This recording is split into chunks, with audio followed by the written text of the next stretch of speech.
This guide is for beginners or for people that would like a refresher on how to build a computer. For those of you that already know how to build a computer, you may learn something from this guide, and for the absolute beginner, after watching this video, you should be able to build one on your own.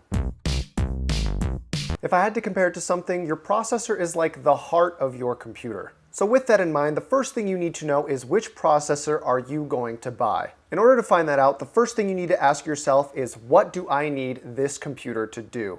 If you're just going to search the internet, watch videos, and play games that aren't very demanding like League of Legends, Overwatch, or basically any other esports title, then you can settle for a lower-end CPU like a Ryzen 3 1200 or an Intel i3. Now what I just said might confuse you, so here is a quick explanation. Those processors I just mentioned have a lower core count than most processors and have a low to medium range clock speed. Inside a processor, the more cores and threads you have, the stronger it will be and the more it will be able to handle. The clock speed of a processor kind of follows that same principle in that the higher the clock speed is, the stronger it will perform. Some programs and tasks are more demanding than others. For example, League of Legends could be run on a single-core processor, while advanced 4K video rendering and special effects would need 8 cores with a high clock speed to perform at the expectation.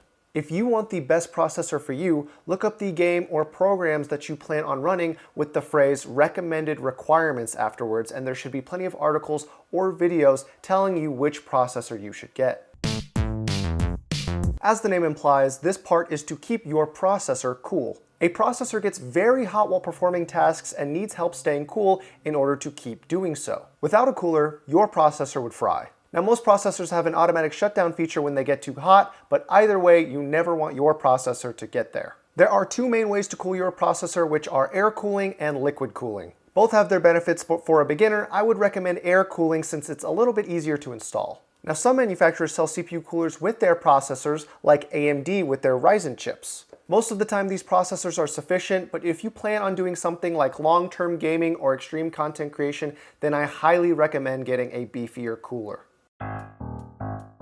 Now, your motherboard is the main hub for your computer because this is where all the parts will get connected so that they can work together. There are many different motherboards to choose from, but after selecting your processor, there will only be a few specific models that you can use. The way you should think about this is as follows. Each processor belongs to a specific generation. Intel has processors that belong to a 2nd generation, 3rd generation, 4th generation, all the way up to the current 9th generation. Each generation has its own name, which you can easily Google if you would like to know them. As for AMD, they have Summit Ridge, Raven Ridge, and Pinnacle Ridge, or as they are more commonly called, Ryzen processors. The reason you need to know that is because there are motherboards that are built specifically to support 1 and sometimes up to 2 generations of processors. But not only do certain motherboards support specific generations, they also support specific socket types. Each processor has its own specific socket type that you need to know so that you can choose the correct motherboard. So when selecting your motherboard, you need to know 2 things. Does it support my processor's generation, and does it support my processor socket type as well? There should be a few options for you to pick from once you find motherboards that fit those 2 qualifications, and by the way, some will be more expensive than others. From my experience, the cheaper ones will be plain looking and sometimes have issues, and the more expensive ones will have a lot more features and look a lot nicer. If I were you, I would just get something in the middle.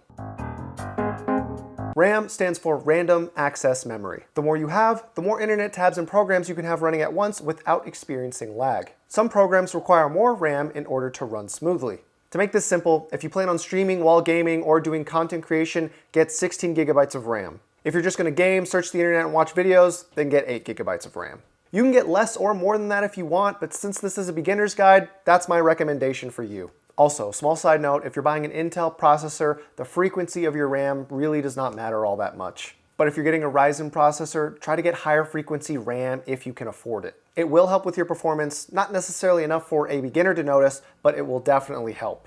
It will help with your performance, maybe not enough for a beginner to notice, but it is definitely worth it. One last thing about RAM, there are actually different types of RAM. If you want to know which kind of RAM you need, if you check the specifications of the processor you buy, it should tell you there. For the most part though, if you were buying a processor that was made in late 2015 onwards, you'll most likely need DDR4, and if you bought a processor that was made in 2015 to as early as 2007, then you will need DDR3 RAM. I'm not going to give you any suggestions for processors earlier than 2007 because you should not be building a computer with hardware older than that unless you have a YouTube channel and you're just trying to do something crazy. So inside a graphics card is a graphics processing unit, aka a GPU. Now there are a lot of different ways to think about which option would be the best one for you. However, I'm going to teach you the most straightforward approach so that you can choose the best card for you regardless of what brand you go with. There are three main specifications for graphics cards that let you know how good they are: the clock speed, the amount of VRAM, and the memory bus width. The analogy I like to use to explain these specs is a street. Basically, the busier the street, the better the card is. Think of the clock speed like a speed limit.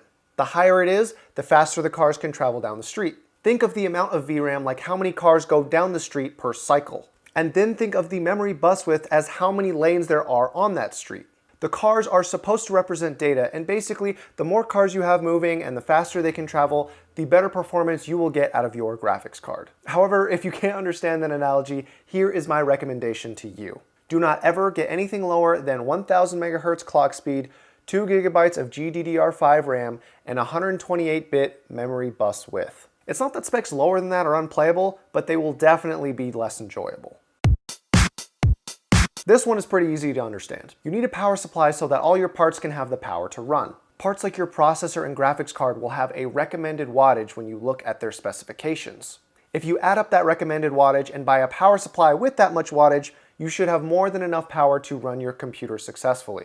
For the most part though, what I have come to learn is that if you use power supplies that come with a little less wattage than what they recommend in the specifications for your parts, you'll usually be fine. I'm not saying you should do this, but I've been able to run computers where the recommended wattage was 650 watts on a 450 watt power supply.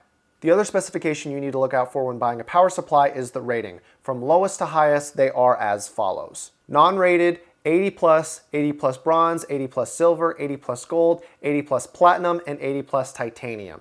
The higher rating you have, the more power efficient your power supply will be. In detail, this means that your power consumption will more accurately reflect what your computer needs depending on what tasks it's being asked to run. Also, my warning to beginners is that out of all the parts to try and save money on, don't let one of them be your power supply. Cheap power supplies are more likely to have issues, and the worst case scenario is that if your power supply goes bad or fries, it has the potential to fry all the other components in the computer with it. That doesn't mean get an 80 plus titanium rated power supply, but if you do get something 80 plus bronze rated, you should be fine. Also, there are different sized power supplies, but unless you're getting a mini ITX motherboard, just get the regular sized ATX power supply. Now notice I wrote drive, not hard drive. In this day and age, what you want your computer's operating system to work off of is a solid state drive. Long story short, this will make the turning on and off and the load times of your computer significantly faster. Now, if you like storing a lot of photos, videos, or other files, then yeah, you can get a hard drive for additional storage, but if you don't, just buy a solid state drive. And in case I didn't just make this clear, you can have multiple drives inside your computer. This is the glue you will be using to keep your CPU cooler on your processor. The reason we specifically use thermal paste is because its compounds make it better for heat transfer. The other reason we use it is because on a microscopic level, the lid of your CPU and the base of the CPU cooler have cracks that the human eye cannot see. What the thermal paste does is it helps fill up those cracks for a more clean heat transfer from the CPU to the CPU cooler. Now, before you pick the prettiest case you can find, you need to make sure that your case will fit the motherboard you selected as well as all the other components. Now, unless you're getting a giant graphics card or CPU cooler, you pretty much don't have to check the specifications for either of those. If you got an eATX or ATX sized motherboard, then you will need an ATX sized case. If you got a micro ATX sized motherboard, then you will need a micro ATX sized case. And finally, if you got a mini ITX sized motherboard, you will need a mini ITX sized case. Now, most ATX sized cases will actually support micro ATX and mini ITX motherboards as well. However, if you do end up getting a giant ATX sized case with a mini ITX sized motherboard, your build is going to look really silly when you have all of your components crushed into a corner and the rest of your case empty with nothing inside of it. After you get the right size, there are a lot of other features to consider before actually buying your case. For the most part, read the reviews and see what people are saying about the cases you're interested in so that you can see if it's a good fit for you. But the one thing I highly recommend you look for built into your case are SSD mounting brackets. Otherwise, you will have to buy one separately. Now, I hope I can safely assume you are a man or woman or non-binary of culture and are going to get Windows. There are a few sources where you can get a licensed key for cheap, like scdkey.com. If you use my code KY1, I don't get any money for it. It's literally just there to help you guys save money, and eBay and other online markets. However, if you want, you can get an unactivated version from Microsoft's website for free. Disclaimer, this is not illegal, no matter how many dumb people in the comments try to convince you otherwise. It is not stealing or pirating Windows, which I do not support, by the way. Now, that should be enough explaining. I've got all these parts behind me. Let's get into the actual building process. Okay, so because this is a beginner's guide, not gonna go too crazy in depth on why we do certain things while we're building, but I just hope that you guys will trust what I'm saying, has a reason behind it, and you should pretty much do it almost all the time unless there is some absolute genius in the comment section who says otherwise. We're taking our motherboard out of the anti-static bag and we're gonna place it onto the box of the motherboard.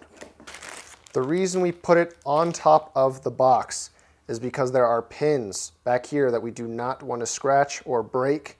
Plus, we don't have to worry about scratching up a table if we just put it here on the box.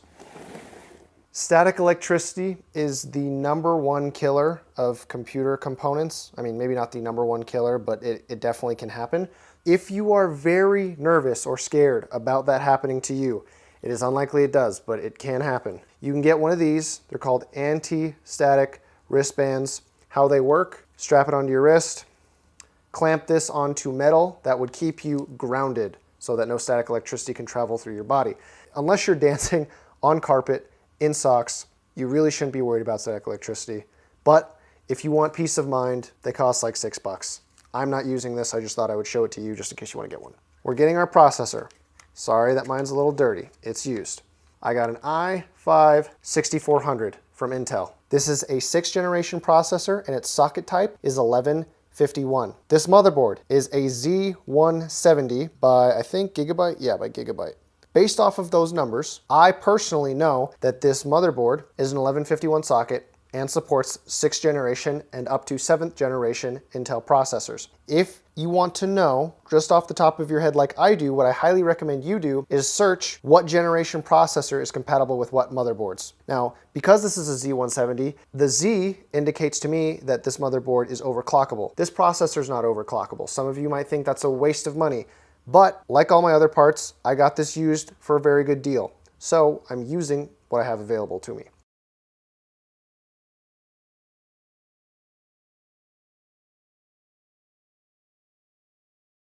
Now, we're going to take the clamp off of the CPU socket. We'll just lift this back. It's not sensitive at all, don't worry about it. Now we're going to place our processor in the socket. How do we know which way it goes? It's a square. Well, if you look on the processor, there's always a little arrow that points where it should line up on the motherboard. There's another arrow. So we're going to gently drop from like point blank range our processor into that socket. It's not correctly lined up yet. There it is. Now notice I didn't push it, I didn't tamper with it or mess with it because there are pins that connect the CPU to the socket. You never, ever, ever, ever force the processor into the socket. You should just be able to gently place it in there. If you feel like you have to force it or it's not sitting in all the way and laying flat seated, there's something wrong. One of the pins are bent. You're gonna have to do your best to straighten it out. But since that isn't the case for me, I get to now put the clamp on and firmly keep our processor in place. Next thing we're doing, these are the RAM slots. Because motherboards these days are fairly nice, this isn't just, painted red and painted black to fit the color scheme. I mean, it does do that. But you'll see these are dual channel RAM slots.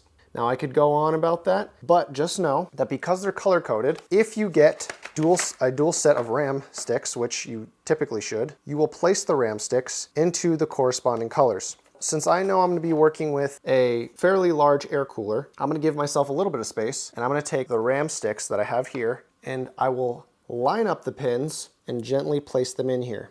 This CPU cooler is going to be pretty large, so I want to give myself that extra little bit of space if I need it. So you look at the brackets, there should always be a way to open them.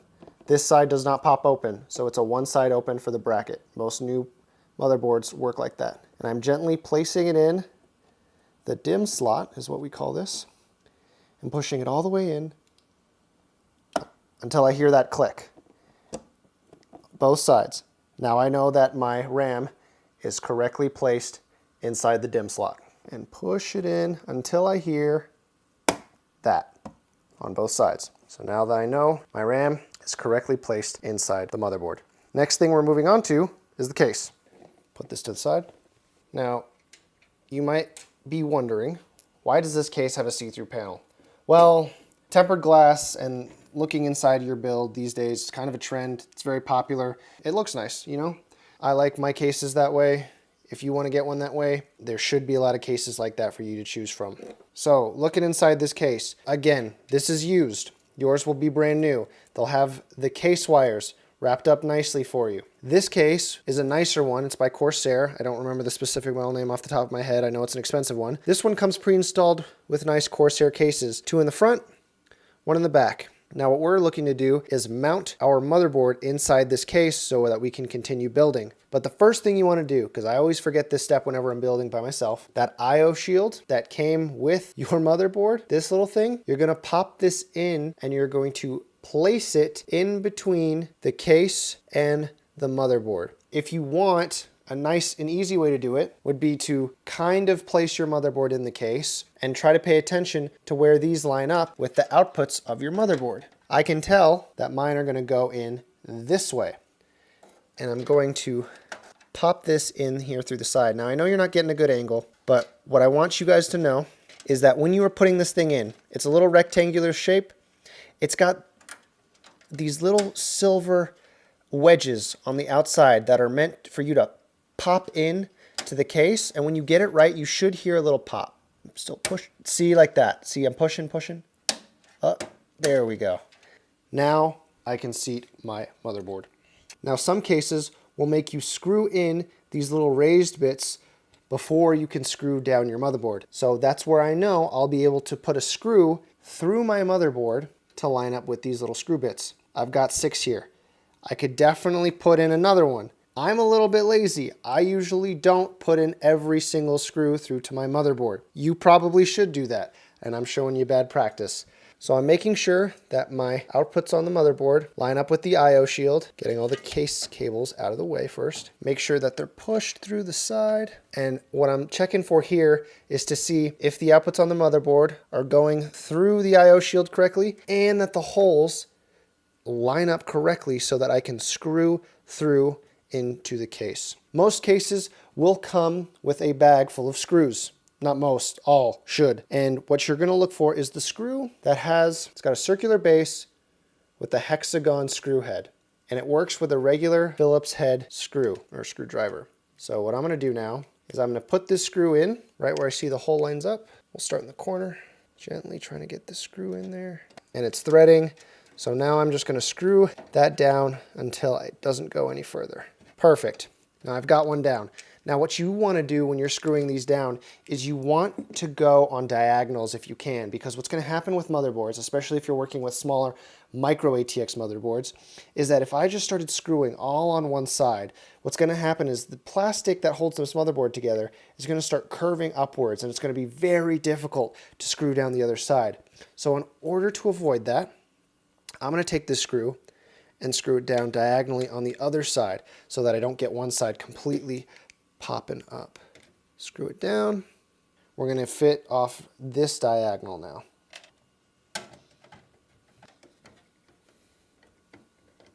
A small side note while I am putting in this last screw, you never want to force the screw in super tight. Like you want to go until you can't really move it anymore, but there's always that little point where you can really force turning the screw more if you want, but I highly recommend against doing that. The reason I say that is because if you ever want to take the motherboard out, those little screw sets that are in between the case and the motherboard right now that I pointed out earlier, those can still be turned.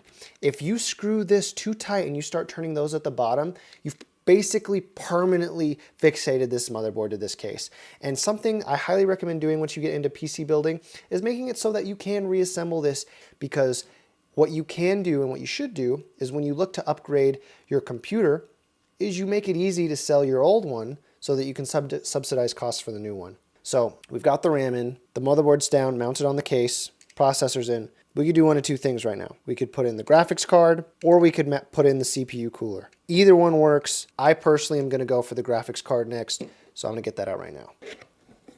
So we have an MSI GTX 1050 Ti, and you'll probably notice by now, but I am going for a black and red theme.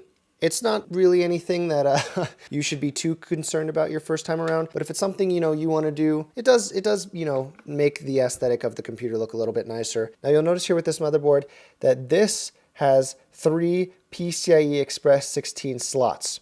Now it's pretty intuitive with your graphics card having as many pins as it does to put it in one of these slots. Which one do you want to use? Well, as long as it says PCIe X16, any of them will work. If it says anything lower, like it does here, PCIe X8, you want to avoid that. It'll lower the speed of your gaming performance just a little bit. I'm not going to go too into detail with that. That's something you can look up in another video. But see, I can notice here it says PCIe X16, so I want to put it in here. I'm going to go ahead and take out these brackets on the side here of the computer. You can unscrew them by hand, but it's easier with a Phillips head screwdriver. So I make this mistake all the time. It's not really that big of a deal, but I misjudged where the graphics card would line up in terms of these little brackets. So since I'm working with a nicer case, I can actually unscrew them and screw them back in. If you're working with a cheaper case, you will notice that sometimes with these little brackets, you actually have to break them off and can't unscrew them like I'm allowed to right now. If you have that, and that's your situation, what you want to do is make sure and line up by placing the graphics card somewhat near where you're going to put it in, that it matches up to the correct brackets that you're going to break out. So you don't have to break out any of the brackets that you don't need to, because you don't want like holes in your computer that you don't need to be there. All right, so I just made a mistake. I realized that the cooler we are using for our processor actually has a back part that needs to go on the back of the motherboard before I can mount the heatsink of the cooler on top of our processor.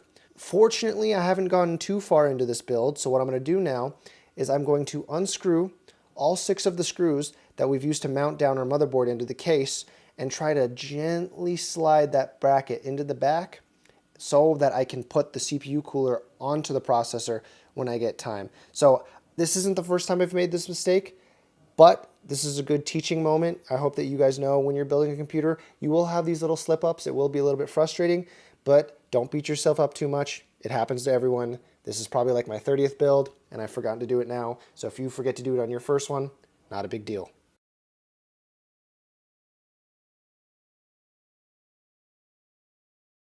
Okay, so I've got the piece now that goes on the back of the motherboard, and while I shouldn't have rested it face down like that, I know from experience that computer parts are actually not as sensitive as we might believe them to be, which is why I let myself get away with some bad habits. That doesn't mean you should copy me. So now that I've gently placed them through those holes, I'm going to flip it back over while holding it in place, and I'm going to keep these holes in place now by screwing them down with the parts that came for the CPU cooler. Now, your CPU cooler might be a little bit different from the one that I'm using, but for the most part, it should operate in generally the same way. There may or may not be a back piece that you have to clamp in there from the back before you screw it down, before you can mount your heatsink.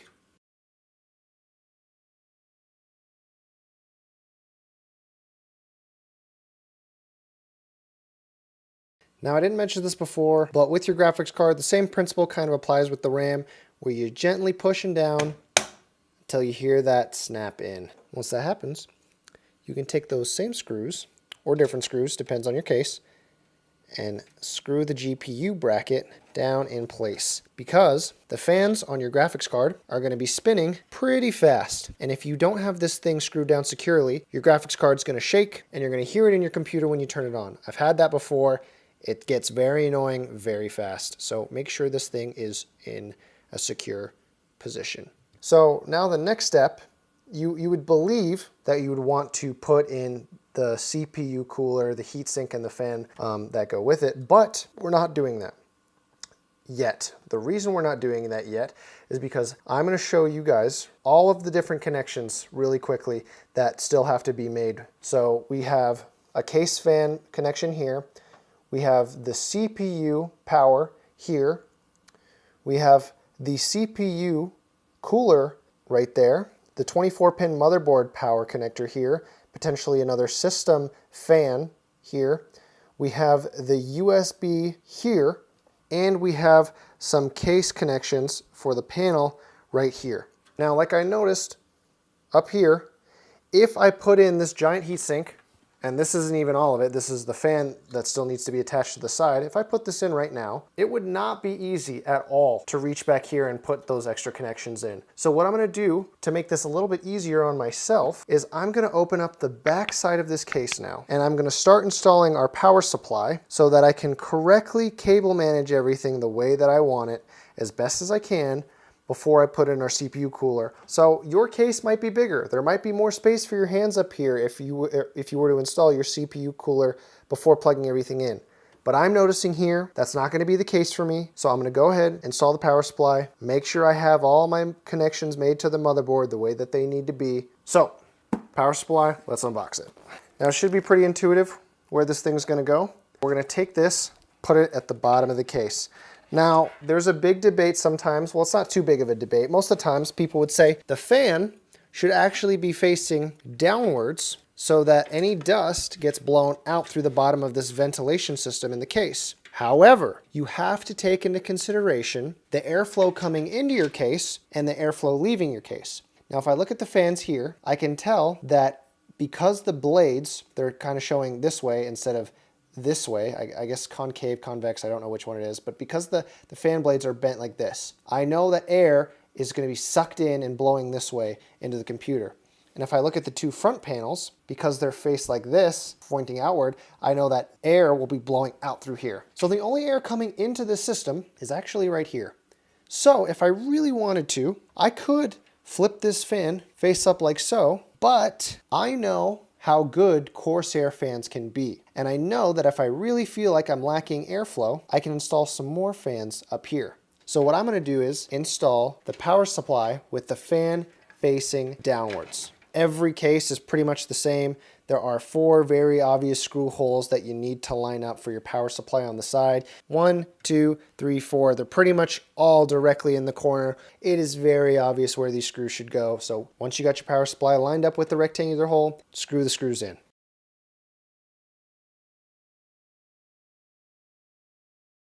Okay, so we got our power supply screwed in. Now, I can take these cables, throw them back into the back panel of the case, and then pop them out where I need to plug them in. Now you might be wondering, well, why don't you just go and plug it in? Well, look, if I did that, now I got this giant ugly cable hanging over the top of my glass panel, which I'm going to be seeing through. It doesn't look good. You know, you can do it. It really is up to you.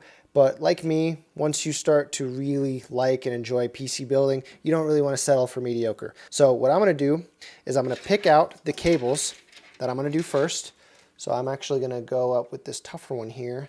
So I'm going to get my 4-pin CPU connector, and you'll notice that they write on here CPU right there. So I'm going to loop it back through this rubber protective grommet and then bring it back up here so we don't have a long cable sitting in our way.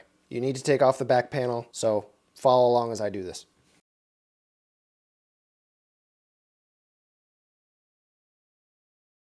Okay, so now I have my CPU cable up here ready to be plugged in at the top of the motherboard. And this is basically the shapes game. If you played this when you were little, the correct shape goes in the correct hole. Not too hard to figure out, even if I don't do a very great job of explaining where certain power connectors go on the motherboard. If you really are struggling that much, just count how many pins there are. This is an 8-pin hole. I've got a total of 8 pins here, 2 4-pin connectors. I'm gonna put them in here. Put them in until you hear that pop. Give them a light tug. If they don't come out, they should be in correctly. Now you move on to the next one. I'm going to go ahead and do this 24-pin connector here.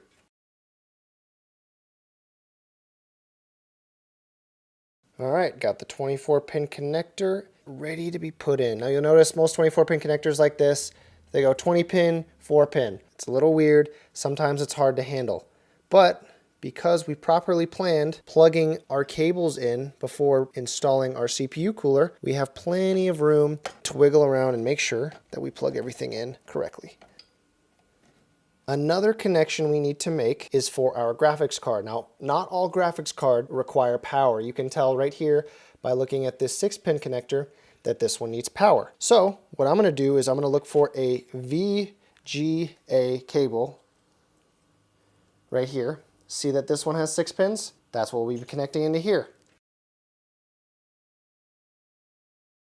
Okay, so this only needs one 6-pin connection for this graphics card. Some need 2. I'm going to go ahead and plug it in, and you'll notice that now we kind of have this little ugly other 6-pin hanging off here. The reason this is here is, like I said, some graphics cards need so much power that they need 2 6-pin connectors. Now I don't like this just randomly hanging off like that. It looks kind of ugly.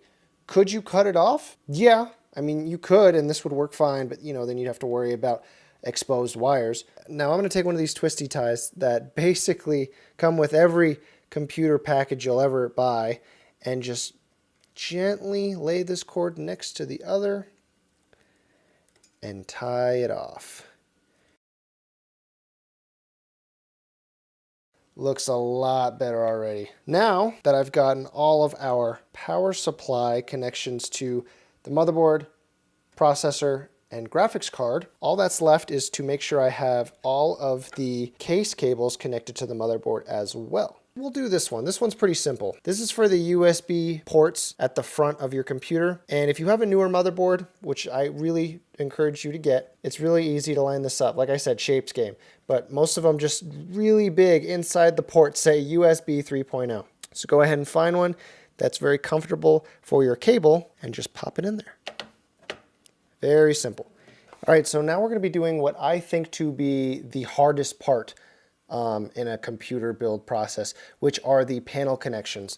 They are the skinny, tiny little connectors that come from your case, and there'll either be 3 or 4 of them, and they'll read off as HDD LED, power switch, power LED, and the optional one that is sometimes there, not always there, is the reset switch. Now, in newer, nice motherboards, they'll have a nice little kind of rainbow color coding to show you where they should go. On older motherboards, they do not have that. And sometimes they don't even do what this motherboard says, where really big on the board, it says panel. So it tells you where it should be. What these cables do, they give your power button a little ring light to let you know when it's been turned on or off.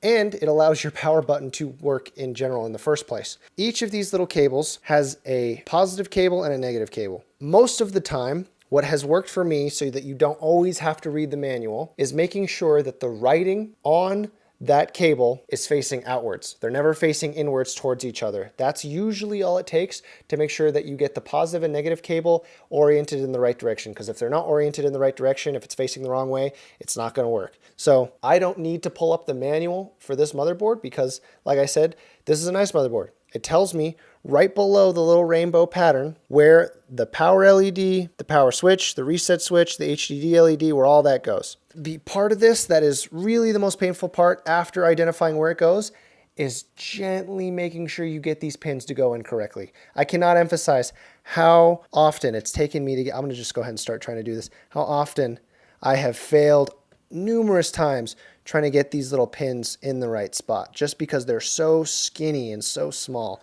So out of everything that you'll do with your build process, I can almost guarantee you this one will be the most frustrating. Okay, so fortunately it didn't take me too long to get the panel pins in there. The last thing we got to worry about is the HD audio pin. So this also comes from your case. For the most part, what I found with motherboards, at least the ones that are made more recently, it's always in the bottom left-hand corner of your motherboard. Nowadays, like I said, they make it a little bit easier for you to find these connections. It says audio nice and big inside there. It's really hard to make that mistake. But in order to make this cable management a little easier, I'm going to run this cable down one more grommet just so I don't have it laying over the entire motherboard. Make sure I got the pins lined up correctly. So with your HD audio cable, There is randomly one pin missing, so it makes it a little bit easier to line up when you flip it over and pay attention, make sure the socket matches the actual pin. That wraps up everything except for some case fans. So you kind of just match these little 4-pin connectors into anything that says sys fan or case fan will be a good option for your 4-pin or 3-pin, sometimes 3-pin fan connectors. There are other 4-pin slots that are not meant for case fans. There are ones like your CPU fan, and that's usually marked by, I believe it's CPU opt, so it's CPU underscore OPT. That one you don't want to use a case fan for. That one goes for your CPU cooler. That fan speed will go up and down depending on the heat of your processor. So I'm just going to go ahead and lock it in. Another side note, these connections can be a little bit tricky. They're similar to the panel pin connectors in that they're skinny little pins. So don't be too forceful. Be very careful when you put these things on. You don't want to ram them in there because if you bend a pin, you're going to have to unbend it. And once you start bending very thin metal, it makes it more likely to snap off. So just be very careful. Looking for my third and last case fan connector.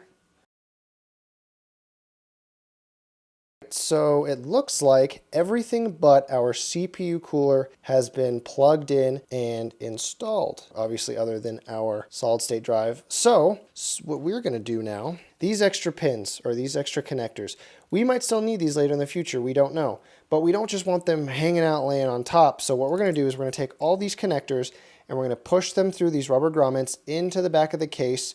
And if we do need something, we can connect it back there so that we're not showing any of these ugly cables.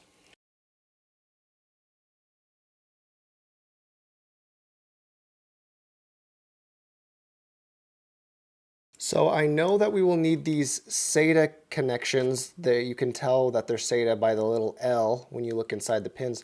I know we'll need these later, but I don't just want to lay these underneath the case and kind of crush them. You can do that. I've definitely done that in the past and there's not really an issue.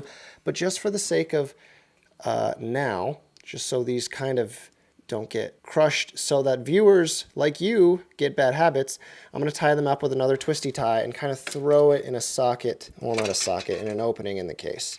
And we'll leave them there for the time being, but it's not going to stay like that permanently. Okay, here's the heatsink. I'm going to go ahead and screw this thing into the mount that we screwed in earlier. This is the fan that will be connected to that heatsink. I just want to make sure there are no spacing issues. Quick tip, these fans that come onto your CPU cooler, the heat sinks, they can actually typically either be installed on one side or the other side.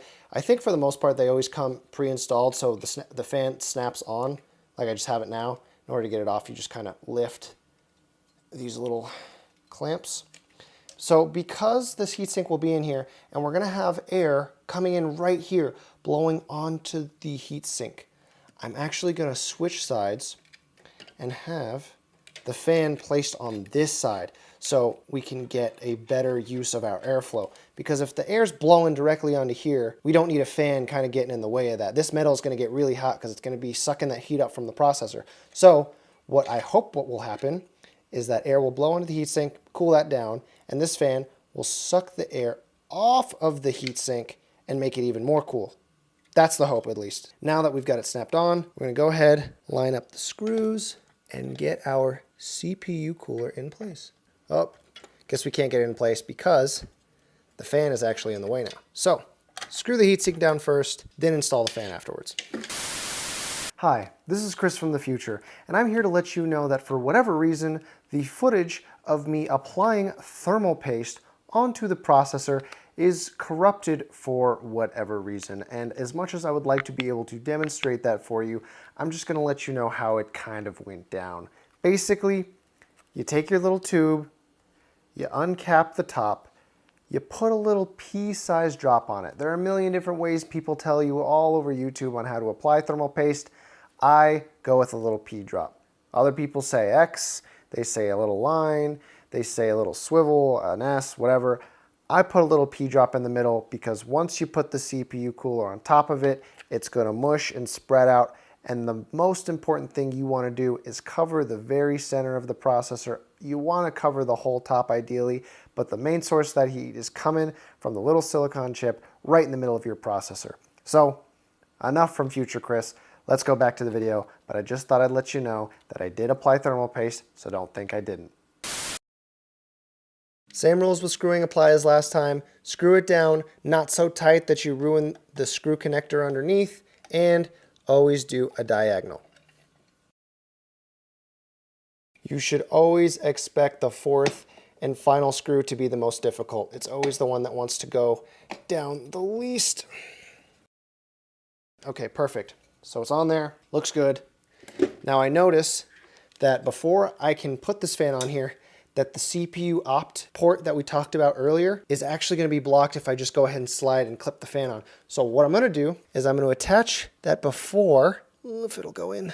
Yeah, I'm going to attach that before I snap the fan onto the heatsink. Make sure that you always plan ahead when you can in PC building, because it will pay off dividends and it will save you headaches. I promise. Looks like it's clipped on pretty safe. I'll try to tuck this wire away as best I can. And everything looks pretty good. We've almost got a fully built computer. The only thing left, the drive, our solid state drive. Now, I'm sorry again if I'm confusing you guys with the packaging of, like, you know, my processor or my solid state drive. I always get my stuff, not always, but most of the time when I'm doing builds for you guys, I get my stuff secondhand. Saves me a ton of money. So let me go get some scissors. I'll cut this bad boy out and we can wrap up the build. So remember, like I talked about before, when it comes to looking at the features of your case, well, you'll notice that there are no brackets that you can see that fit this drive. Real quickly, we're going to check the back. Oh, look at this. Lucky us. So this case actually does come with some solid state drive brackets. As you can see, they will fit our 2.5-inch solid state drive. And what we're going to do now is get the right screws. They should come with your case or solid state drive. I'm going to have to go find some because, like I said, all my stuff's secondhand. And you'll screw them into this little bracket. Let's see if I can get this out. Oh, you got to unscrew them. Jeez. Not all cases have similar SSD mounting brackets. There we go. And let's see, where do the screws need to go? You want to make sure that your SSD is facing outwards so that you can connect your power and data cable. Oh, you might actually just be able to... The way this SSD bracket is built is so that you actually don't have to screw it down. It looks like you can if you really want to, but since this doesn't look like my drive's going to be moving all that much, I'm shaking this and there's almost no wiggle room in here. I mean, there is no wiggle room in here. I'm actually just going to go ahead and screw this thing back down onto the bracket. This thing was made really nicely, so I don't have to do this. But like I said before, if your case does not come with a solid state mounting bracket like this one does, you will have to buy your own. Okay, if this is our drive, if this is where our operating system is going, how do we connect that to the rest of our computer? Well, you need two things. You need to be able to power it, and you need to be able to get data from it. So here, it's called a SATA cable. This is the smaller one. The smaller one is for data. So we're going to go ahead, connect this cable through here, and then before I line it up through the grommets, I'm going to check to see where the other SATA cable port is on the motherboard before I go and do that. But like we said before, we also need the power cable. So I'm going to undo this twisty tie that I did earlier, hold these cables for me. So let's see, we have a few, but I'm going to go ahead and use this one because I think it'll give me the best possible control later for when I actually want to tie all these cables up in the back. So you plug, go it in all the way. I heard it pop, or not pop, but snap into place. Now be careful. These SATA cables, these L brackets are very easy to break. You break this thing, you're going to have to get a new one. They're not easy to fix. They're just a pain in the ass once they break, so make sure you don't break it. I'm going to look for where a SATA port is. They're right here. Sometimes they're stacked up on the side. You don't look down directly at them. They're coming in from an angle. I need to slide my SATA cable through.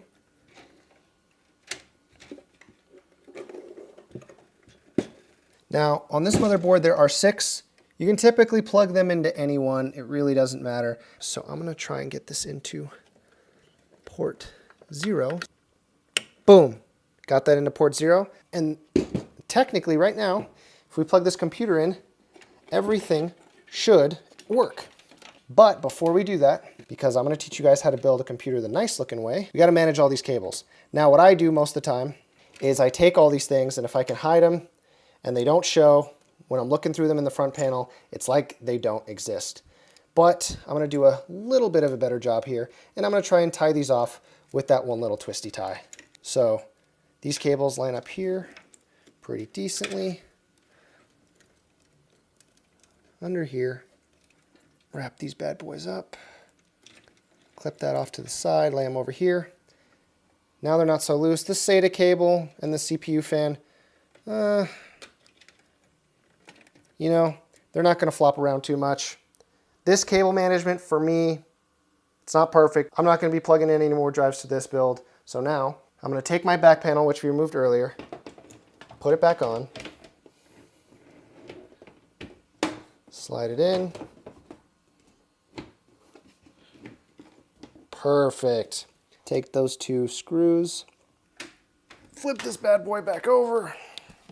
So everything looks good. So now we put this panel right back in, slide it into place, screw this down, and now it looks like all we have to do is install our operating system, and this thing will be good to go. Before we take it over, I'm going to do this quick explanation here, kind of huddled into the camera. I have Windows 10 installed on this little thumb drive. This is the unactivated version I told you about. There are plenty of tutorials on YouTube that show you how to get an operating system, Windows 10, unactivated for free. The one specific tutorial that will be best is actually made by Nerd on a Budget by Danny Lee. He goes over and shows you how to install one onto a USB thumb drive, so I'm not going to show you how to do that. Go search that tutorial. Before we even turn the computer on, we're going to plug this into one of the USB ports. I'm plugging it into the front panel. You could plug it into the back panel, whichever one you want, but it's plugged in. So as soon as we turn this thing on, you guys are looking at the screen, you'll know what and where Windows 10 is coming from. At this point, you should have the power cable that came with your power supply plugged into the computer, plugged into the wall, and at the very least, have your mouse and keyboard connected to the USB ports in your motherboard that, you know, came through the I/O shield, and then have the USB stick that has Windows 10 on it plugged into another USB port coming out of your computer. Small side note, before you press the power button on and you freak out and think that it's not working, make sure that that little power switch on your power supply has the little dash pushed in, because that means on. You can turn on and off the power supply on custom built computers, so make sure that's going on before you freak out. Hey, there we go. All right, so okay, nay. Reboot and select proper boot device. Okay, it looks like I just have to press F12 the second the computer comes on. Delete or F12, either one. Delete.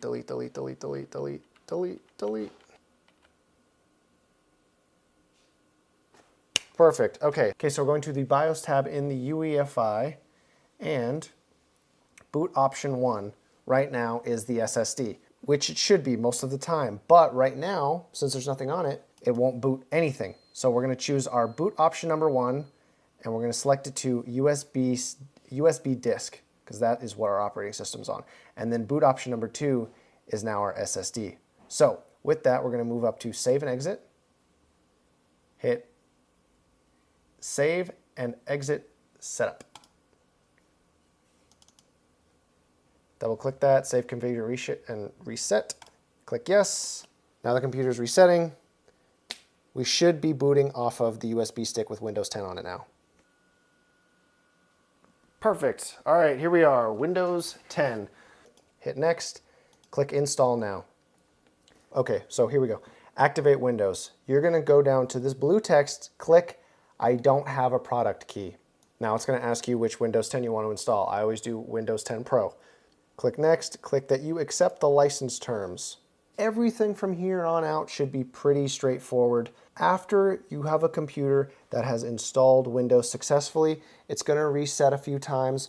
What you want to do is, after you've gone through this full installation, is you're going to want to pull out the USB stick while the computer is off in a reset after everything's installed. You want to make sure everything's installed. If you haven't got to the step that says finishing up and that's gone through 100%, you don't want to pull the USB stick out. Because what's going to happen is once Windows installed, if you still have the USB stick in there, it's going to keep trying to reinstall Windows over and over, because right now we have the USB stick set to the #1 boot priority. Once that USB stick is pulled out, the only other thing that the computer will be able to boot to is that SSD, which should have Windows 10 on it after everything has installed like I said it should. So that's pretty much the end of this video. I'm going to try to get a better camera angle for this outro. And that is the end of this video. It was a lot longer than I thought it was going to be, but hopefully I can edit this down to a very digestible length for you guys. If you found anything confusing, please leave a question in the comments. If it is relatively simple to solve, I might tell you to search it and Google it on your own, because for the most part, every aspect of computer building typically will have an entire answer in video format on YouTube, because there are so many facets to computer building. It's very hard to condense it all down into one simple video. So I hope that you guys understood everything. I know that I kind of rushed through the Windows installation. If it was confusing at all, again, I know this is a little bit of a cop-out answer, but I highly recommend that you go search a tutorial on YouTube. Installing Windows 10 is pretty easy. Even if you've never done it before in your entire life, there are only a few options, and it takes common sense to just, get the thing done. But I hope that you guys found this video somewhat entertaining or informative in any way, and I hope you enjoyed it as much as I did. Thank you guys so much for watching. I know you guys have been asking for this video a lot, so if you can, help me out, share it, like it, comment, whatever. And as always, have a great day.